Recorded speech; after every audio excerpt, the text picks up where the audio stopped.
Bonjour à tous, je vous retrouve dans cette vidéo pour vous montrer un petit peu ce que je vis au quotidien. Je suis donc à Paris en ce moment et j'ai la chance vraiment de faire un échange de services donc dans le 16e arrondissement et de découvrir un petit peu le quartier autrement, puisque avant j'étais sédentaire. En fait, j'ai grandi à Paris et j'ai longtemps vécu à Paris. Mais maintenant que je suis nomade, ça me permet de bouger et de faire des expériences variées. Et donc là, je suis à Paris en mode nomade. Et donc j'ai la chance de faire un échange de services. Donc je suis dans un appartement pendant l'absence de la personne qui y habite normalement. Et je m'occupe de son chat qui s'appelle Payette. Et je trouve que c'est vraiment une chouette façon de se déplacer, de voyager, de faire des rencontres, de créer des liens. Et donc là, j'ai la chance d'être dans ce superbe logement qui a donc une petite terrasse en rez-de-chaussée. Donc je voulais vous montrer un petit peu à quoi ça ressemble. Juste voilà la terrasse. Et peut-être pour vous donner envie d'essayer ce type d'échange basé sur l'entraide, la solidarité, l'humain. Parce que je crois qu'on va avoir besoin de vivre autrement et de se connecter les uns aux autres, de s'aider, de s'entraider et puis de voir les choses différemment. Et donc j'aime bien tester des modes d'hébergement différents, alternatifs. Et là, je suis vraiment ravie de cette expérience. Donc vraiment, je vous encourage à l'essayer, que vous soyez sédentaire ou nomade. C'est vraiment très chouette. Payette.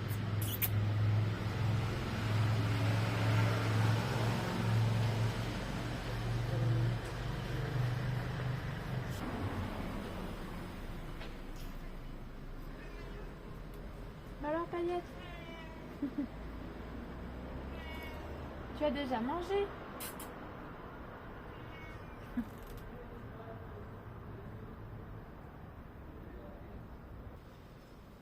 C'est un lieu vraiment agréable, entouré de verdure.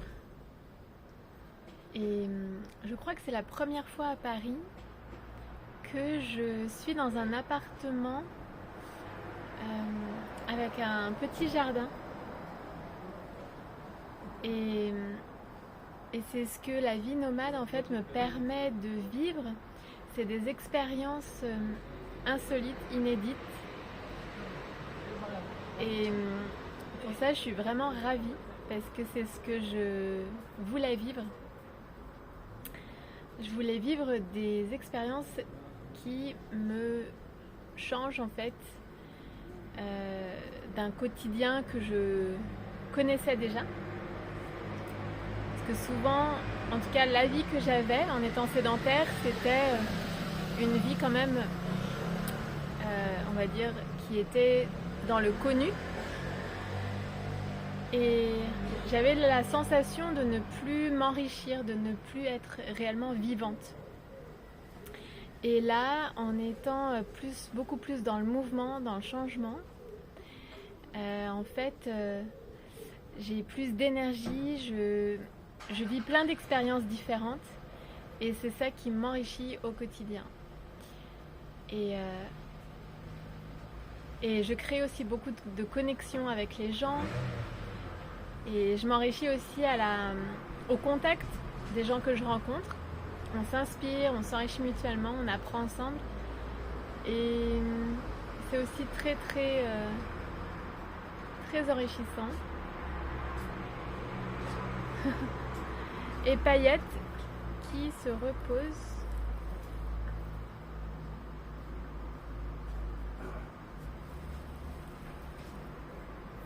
C'est vraiment un cadre très très chouette.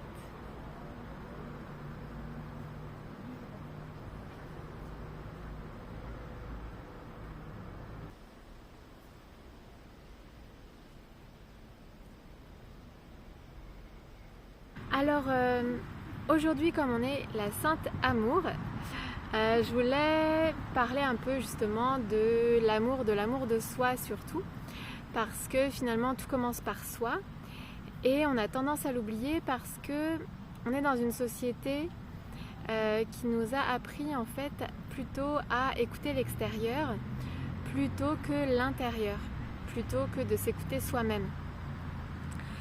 Et bien souvent, on a envie, on a tendance à faire plaisir, à vouloir faire plaisir aux autres avant s'écouter, avant de savoir, avant de prendre le temps en fait de s'écouter et de savoir si c'est vraiment aligné pour nous, si c'est vraiment juste pour nous.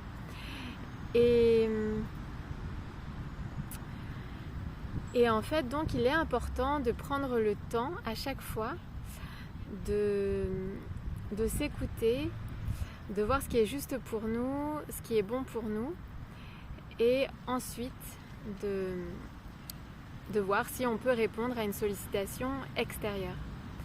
Et ça va toujours dans ce sens-là. D'abord, écouter l'intérieur, puis l'extérieur, toujours l'intérieur avant d'aller vers l'extérieur.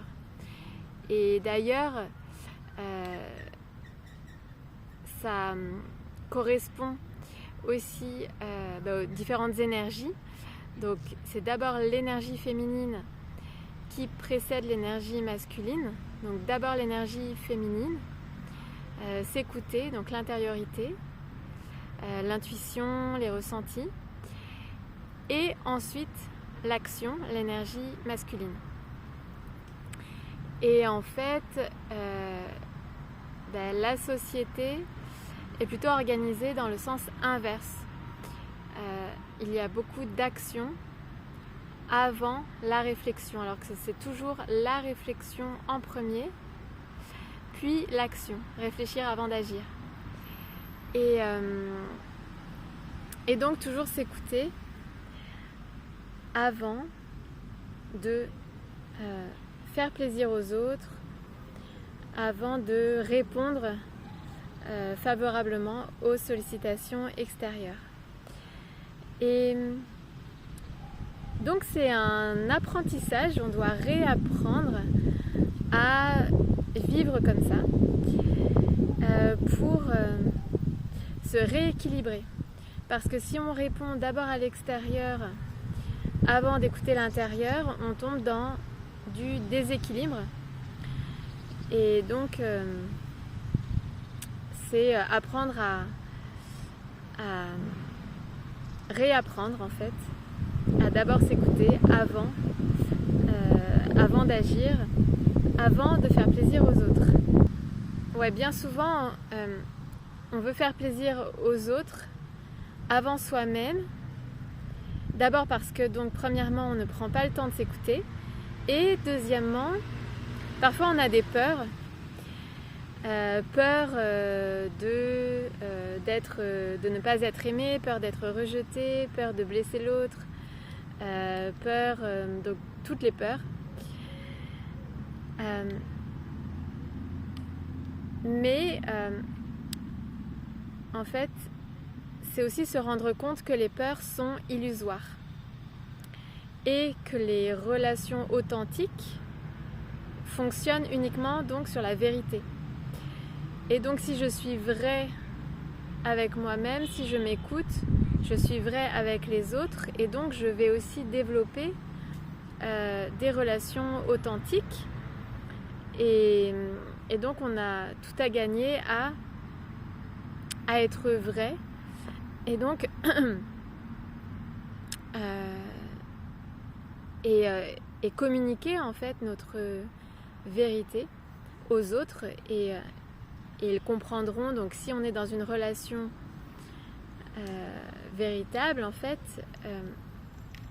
les personnes comprendront si on ne peut pas répondre à leurs demandes, les personnes le comprendront et parce qu'on a été sincère, honnête et en fait c'est important puisque c'est comme ça qu'on construit de véritables relations donc avec soi-même et avec les autres.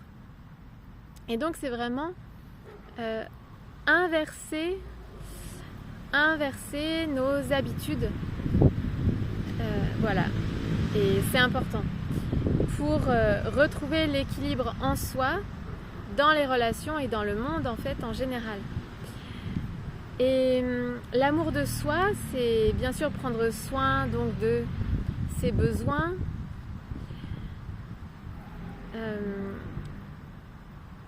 écouter nos intuitions, nos ressentis, être aligné intérieurement, poser des actions qui sont alignées avec ce qu'on ressent.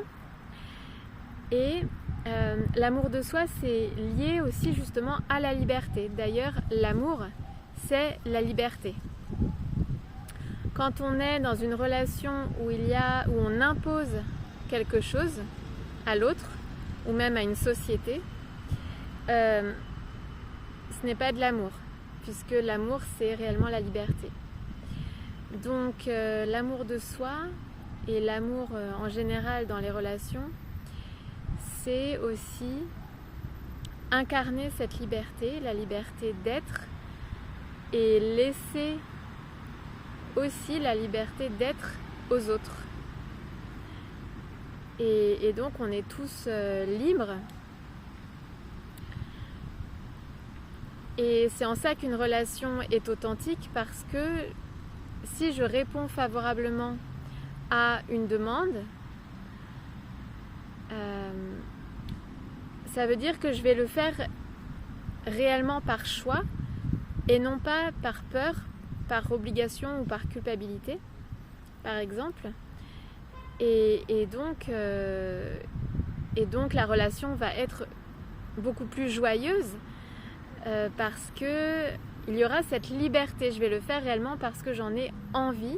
Je le fais par amour, par envie, par élan, et pas par peur d'être rejetée, de ne pas être aimée, d'être abandonnée, enfin toutes ces peurs-là. Et donc l'idée, c'est de faire les choses réellement parce qu'on a envie de les faire, donc par amour. Et à ce moment-là, en effet, on est dans des relations authentiques avec soi-même et avec les autres. Et incarner cette liberté, c'est vrai que ça demande du courage dans une société qui est en fait construite à l'envers, parce que ça demande d'avoir un discours, une communication vraie. Et donc ça demande de l'honnêteté et donc